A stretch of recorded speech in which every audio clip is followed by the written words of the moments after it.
welcome to the Target UPSC Prelims 2024 Current Affairs series. The subject is economy and this is the 8th episode of economy. So let's begin. The first topic is the Foreign Contribution Regulation Act, that is FCRA, and FCRA very much remains in news throughout the year, so becomes important. So what has happened is that the data from the Ministry of Home Affairs has revealed a concerning trend regarding the registration of NGOs under the Foreign Contribution Regulation Act 2010 in India, and the trend talks about that NGOs may not be accurately depicting their operational areas in their FCRA registrations and may be engaging in activities that deviate from their stated objectives. It means that the NGOs, the work that they are supposed to do, they are not doing it properly, and that they are not following the proper guidelines, and even the stated object what they are supposed to do, they are deviating from it. Then what is the Foreign Contribution Regulation Act? So it was enacted in 1976 during the time of emergency due to concerns regarding the foreign interference in India's affairs through financial support to independent organizations. So during the time of emergency in 1975, it was thought that foreign elements are interfering in India's internal matters. So to keep a check on these foreign finances, FCRA came into the place, and the aim is to regulate foreign donations to individuals and associations, ensuring that they operate in a manner consistent with the values of a sovereign democratic republic. It means that foreign donations, whatever foreign donations are coming either from individuals or from associations, it needs to be regulated.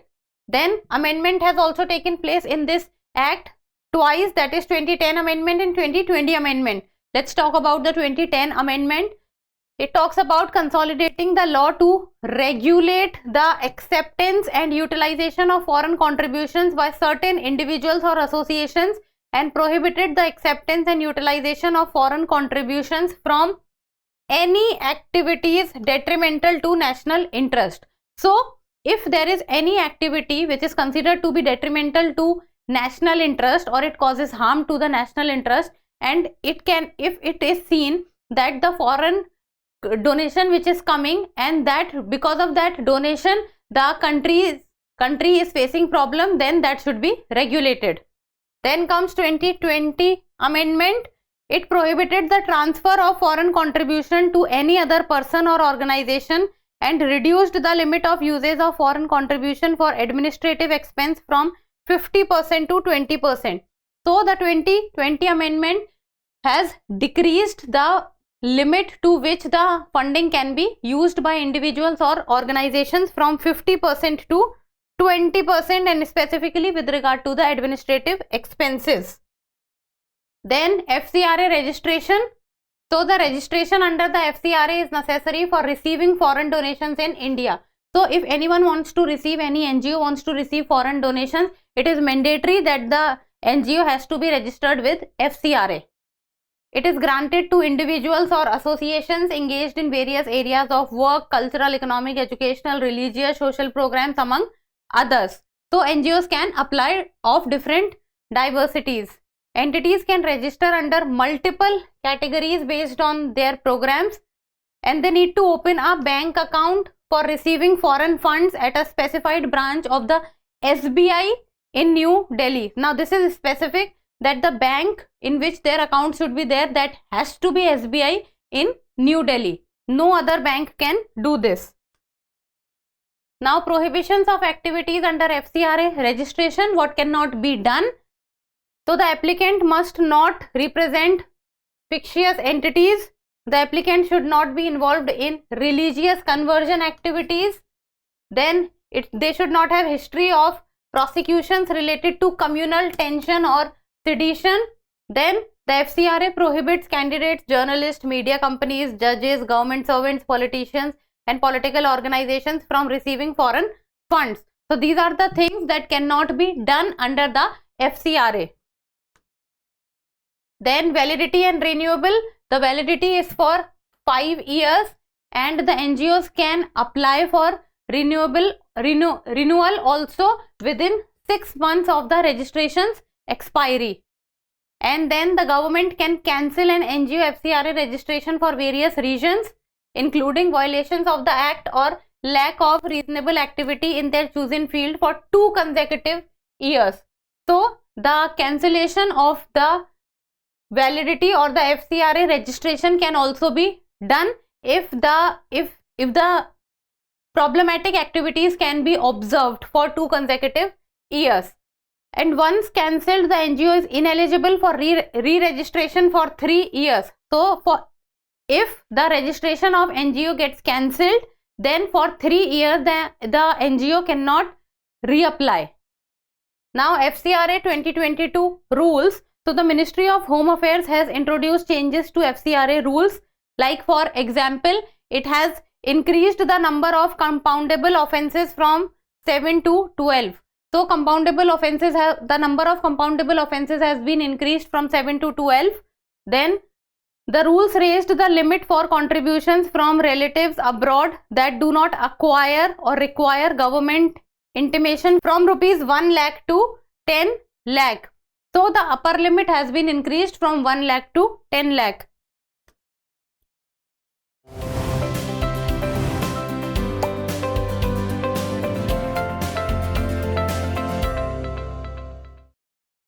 Now the second point or the second topic is shift from physical to digital gold. Now this is a topic which nowadays is in news, that people people of India, they are very fond of gold. But now we see that the trend is shifting from having the physical gold which are kept in houses and in lockers to digital gold. Then in recent years, gold exchange traded funds, that is gold mutual funds and sovereign gold bonds, have become more popular over physical gold due to challenges such as storage and safety. Safety means if the physical gold gets stolen, then what happens? Storage is you need to find a place to store that much of gold if it is in the physical state. Now how is gold linked with Indian households and weightage of gold with Indian households? And if I talk about, then Indian females are very fond of gold, and specifically physical gold. So according to the Jeffries report, March 2023, gold constitutes 15.5% of total Indian household assets. So overall assets, more than 15% is what gold constitutes. Now gold's share is second only to real estate. Now real estate share is around 50.7, and on the second number it is gold, that is 15.5. Then comes bank deposits, that is 14%, insurance funds 5.9%. So see, the first 3 are the major contributors, that is real estate, gold, and then bank deposits. All others directly come into the single digits, be it insurance fund, provident and pension fund, equities, cash. Then Indians often allocate 10 to 15% of their portfolios to gold. So 10 to 15% of people's portfolio are also towards gold. Then comes next, that is shift from physical to digital gold. So traditionally Indians have saved in gold by buying small jewelry or gold bars or gold coin or gold bricks, which may be converted to larger wearables for occasions like wedding or liquidation at times when people are in problems. Then there are storage cost, retailer markups, and lower resale value for physical gold. And lower resale value is one of the major points that why people are shifting from physical gold to digital gold. Then uncertainty about purity is also, because when people are not aware about, or if they go to any jeweler or if they do not check the hallmark, then problems can be created. Then with changing demographics, greater access to banking facilities, the rise of the digital economy, and increased awareness about financial investment avenues, nowadays consumers are preferring to get digital gold in place of physical gold, like gold ETFs or sovereign gold bonds or mutual funds. Then what are digital avenues for gold investments? Now gold ETF, the aim is to track the domestic physical gold price, and they are passive investments instruments based on gold prices and invest in gold bullion. So they overall keep a eye on the prices of the gold internationally and in India, and according to it the prices goes up and down. Then gold ETFs represent physical gold in paper or dematerialized form. So we will not have the physical gold in hand that we have to keep at home or in lockers. We will get the papers, or we will get it in the dematerialized form in your account. Then what are the advantages of it? That provides transparency. So transparency, because it is in the digital form, so every transaction and every detail can be traced. Lower expenses. Lower expenses means, see, when you buy physical gold, you also need to think about its storage.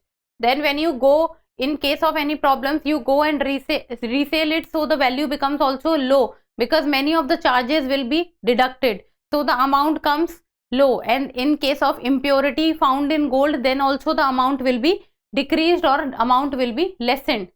So these are few of the problems. Then they are safe, secure and held in the demat account of the holder, eliminating the fear of theft. So the digital gold is safe, it is secure, because it is kept in a vault.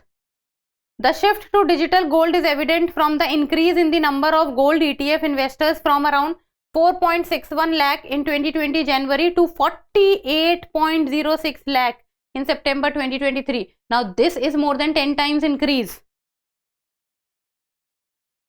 Then gold mutual funds. So gold mutual funds are professionally managed funds that pool money from multiple investors to invest in various gold related assets such as gold mining stocks, bullion and mining companies. So what happens in a mutual fund is that there is a mutual fund manager who takes money from many people, and then the mutual fund manager is responsible for investing the money of these people. Then they allow investors exposure to the gold market without having to invest in physical gold. Then sovereign gold bonds.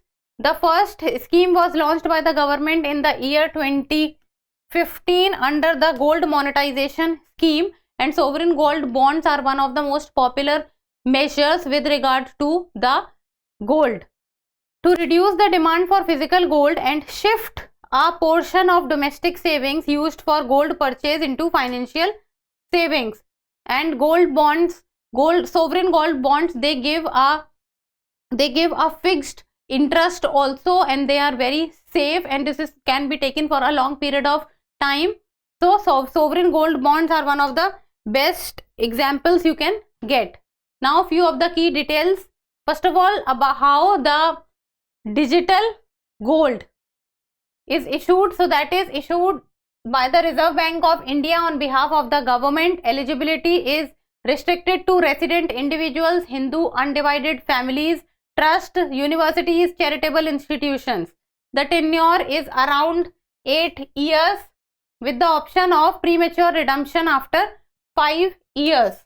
Now minimum size is of around 1 gram of gold, and maximum limit is around 4 kg for individuals and Hindu undivided families, and 20 kgs for trusts and similar entities. This sovereign gold bond has specifications.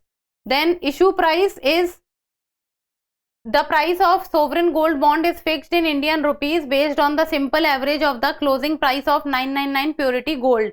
So the prices are fixed, but they keep on fluctuating and changing depending on the international market. Interest is also fixed at around 2.53%. Then collateral, they can be used as collateral for loans, and the interest that we earn on sovereign gold bond is taxable. Now about digital gold. So digital gold investment, it allows investors to buy gold in small denominations online and owe a portion of physical gold stored in secured vaults. So the digital gold is usually stored in a very secured vault online. Then this investment provides exposure to the gold market without the challenges associated with physical gold investment such as storage and security. So these are the type of challenges that the person do not also have to go through. Then this apps facility investment in digital gold. So many a times now we see that the many payment apps are also performing or are also giving this option of gold bonds. Then what is an ETF or an exchange traded fund? So it is a basket of securities that trade on an exchange like a stock. Basket of securities, it means it has many securities. An ETF can own hundreds or thousands of stocks across various industries or focus on a specific industry or sector. So you can basically say that it is not about a single stock, it is about a basket of securities. Then bond ETF include government bonds, corporate bonds and municipal bonds, and they offer cost efficiency and diversification to investors. Then comes the next topic, and that is CAFRAL raises concerns over NBFC and digital lending practices. And what is CAFRAL? That is Center for Advanced Financial Research and Learning. And this is a research body which is set up by the RBI, and it has highlighted and it has talked about the growing risk in banking financing for the NBFCs and has also identified potential dangers in the digital lending landscape. Now with regard to digital lending practices, it means on digitally the apps which are giving facilities about lending money and also NBFCs. Then CAFRAL also warned about fake or illegitimate lending apps that gather personal data and pose potential misuse and safety risk for users. And nowadays this is also one of the most prominent problem that we are seeing in the digital era, that people nowadays, with regard to getting easy money and easy loans, they tend to give their personal details very easily, and these apps many a times are found to be fake and illegitimate, and they can use your data in any respect. So do not share it easily.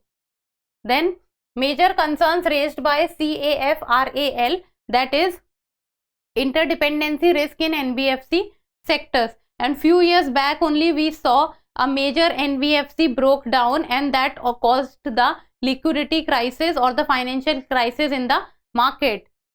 So banks primarily lend to larger NBFCs, leading to increased cross lending within the NBFC sector and creating a network of interdependencies. Interdependency means that one organization taking money or lending to other organization.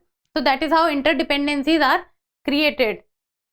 Then this network can amplify shocks and transmit them across the system, as seen in cases such as the default of IL&FS in 2018 and DHFL collapse in 2019, which triggered a liquidity crisis and affected banks' asset quality and profitability. And this IL&FS and DHFL collapse caused a lot of damage to the image of the Indian market, as the liquidity crisis came into the markets, and these were very big NBFCs. Now, what is the impact of contractionary monetary policy on NBFCs? So that is, first is tightening policy rates. It leads to higher borrowing cost and lower profitability for NBFC. So if the interest rates will be raised, it means that the NBFC will be buying at a higher interest rates. To maintain margins, NBFCs shift their lending to riskier segments such as unsecured loans and subprime borrowers and increase exposure to capital markets. And this can expose them to higher credit risk, market risk, liquidity risk, potentially impacting their solvency and stability. So this causes a problem. Then warnings about illicit lending apps and fintech impact. So that can be fake or illegal digital lending apps pretend to be legitimate and gather personal data, and when people share their personal data, they tend to misuse that personal data, and that personal data can be shared with other people or other organizations also, or they can sell the personal data of people. Then fintech has increased product diversity with around 1100 lending apps available for Indian Android users. Now what are NBFCs? Important point. So NBFC, which is registered under the Companies Act 1956, it engages in various financial activities such as loans, investments in securities, leasing and insurance. So it can lend money. It excludes institutions whose primary business falls under agriculture, industry, goods trading, services or immovable property trading. So these are the entities to which they do not lend money. Then criteria is over 50% of a company's assets must be financial assets, and over 50% of its income must be derived from these financial assets to be registered as an NBFC by the RBI. So if RBI registers any company as NBFC, then 50% of its assets should be financial assets, and 50% of its income should be from these financial assets. Then RBI regulates NBFCs by registering, supervising, inspecting and issuing policies and directions. So it is the RBI which looks after the NBFCs. Now exemptions from registering with RBI. So NBFCs must contain a registration certificate from the RBI and maintain net owned fund of 25 lakh. But since April 1999 it is 2 crore. Then certain categories of NBFCs which are regulated by other authorities such as SEBI venture capital funds and merchant banking and stockbroking companies, they are exempt from RBI registration. So they cannot get the tag of NBFC. Now what is the difference between NBFC and banks? So NBFC cannot accept demand deposits while banks can accept demand deposit.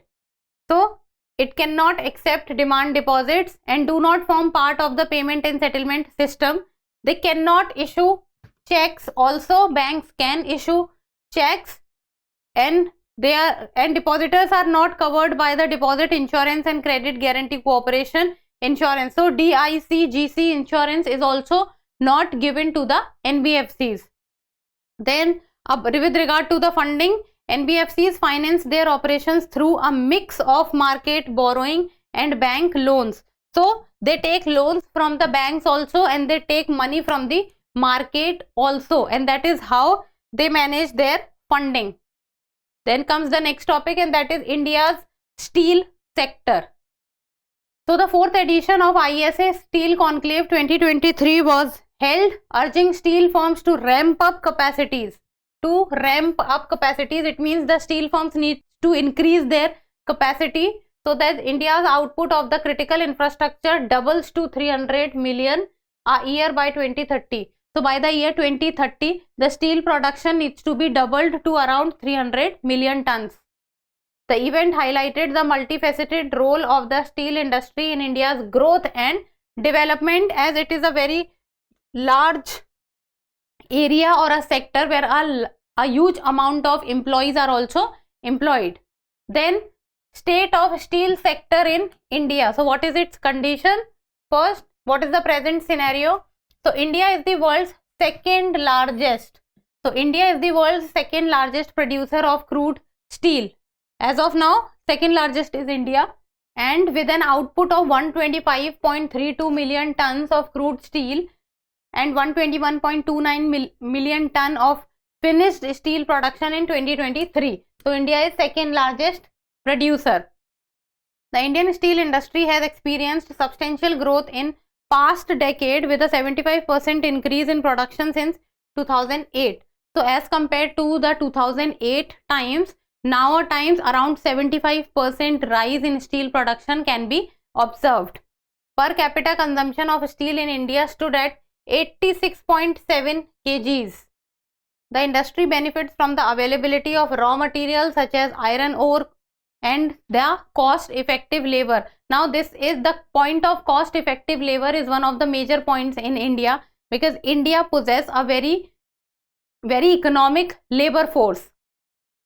The National Steel Policy, which was launched in 2017, the aim is that crude steel capacity of 300 million ton, production of 255 million ton, and per capita consumption of 158 kgs by 2030-31. So per capita consumption should be 158. Nowadays it is around 86.7. Then what is the significance of it is that steel is one of the most widely used materials worldwide and plays a crucial role in construction, infrastructure, automobile, engineering and defense sector. So you will find the use of steel in your day-to-day life also, and everywhere in every respect it is used. So the steel industry is responsible for 2% of India's GDP in fiscal year 2021-22, and this percentage tells us that what importance the steel industry has in our country. Then India's falling farm exports. So the farm exports of India are falling. So the recent data from the Department of Commerce, it talks about that the export of farm commodities in April-September 2023 has totaled around 23.6 billion, which is down from 26.7 billion in April. So the farm exports, the numbers are in farm exports have declined, and it is accompanied by a decrease in imports also, resulting in a slight reduction in the agricultural trade surplus. So the imports have also reduced and the exports have also reduced. Then impact of global prices on declining food exports. What can be the impact? So India's farm trade and its connection to world prices.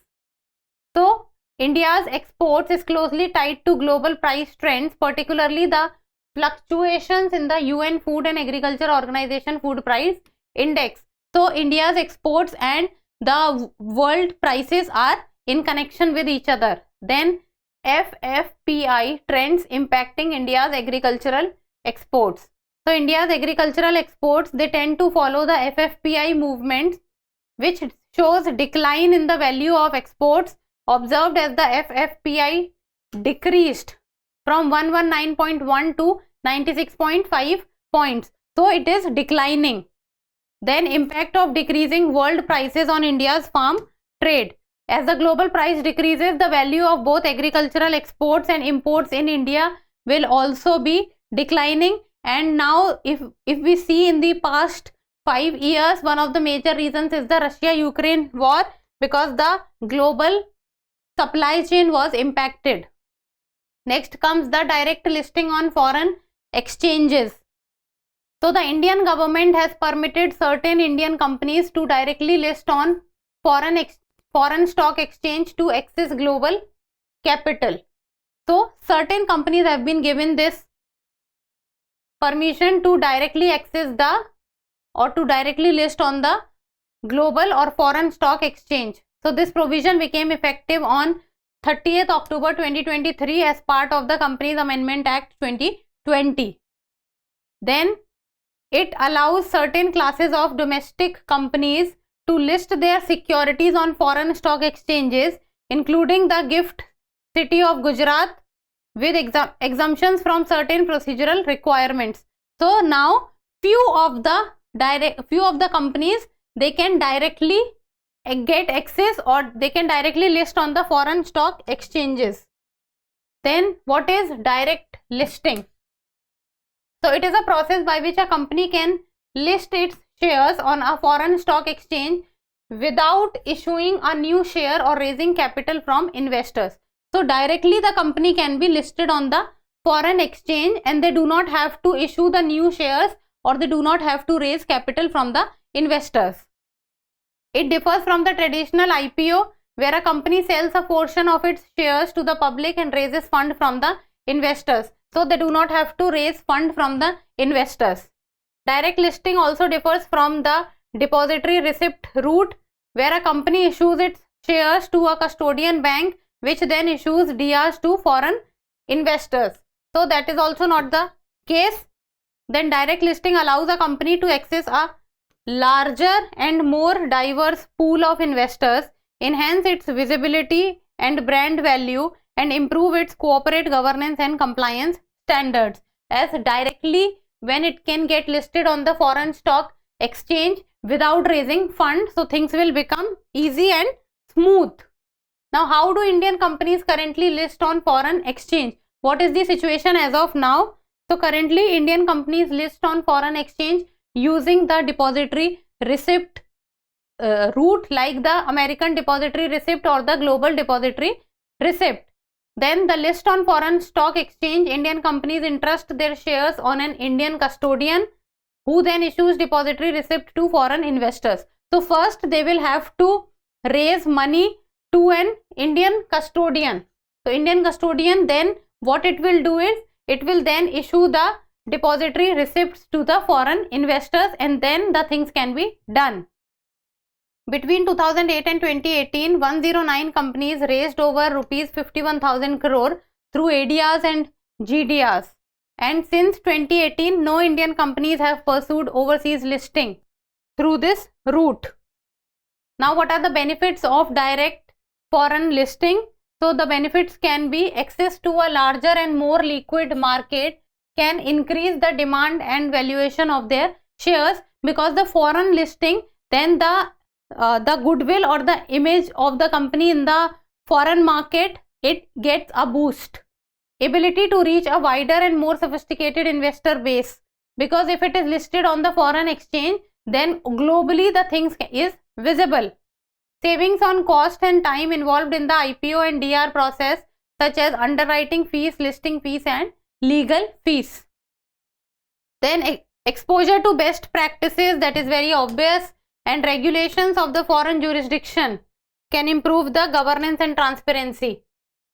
Now, what are the challenges involved? If there are benefits, then challenges will also be there. Challenges can be compliance, because if the Indian company till now have followed the Indian rules, then suddenly if the compliance matters can cause a problem. Then valuation issues, because till now the valuation was on the basis of the company which was functioning in India, and now the company will be listed in the foreign stock exchange. So what will be the valuation? The valuation can differ. Now, currency fluctuation problems can also cause, and conflicts or disputes can come, because what happens is the existing shareholders, regulators or the tax authorities can be problematic. So this was about all the news in today's episode. So we have discussed how many news till now? It was direct listing on foreign exchange, India's falling farm exports, India's steel sector, CAF-RAL raises concern over NBFC and digital lending practices, shift from physical to digital gold, Foreign Contribution Regulation Act. So this was about all the topics in episode 8 of Economy. For more related topics, stay tuned for the upcoming episodes. So that's all for today. Thank you so much for watching. Till we meet next time, keep reading, keep writing and keep subscribing to the channel. Thank you.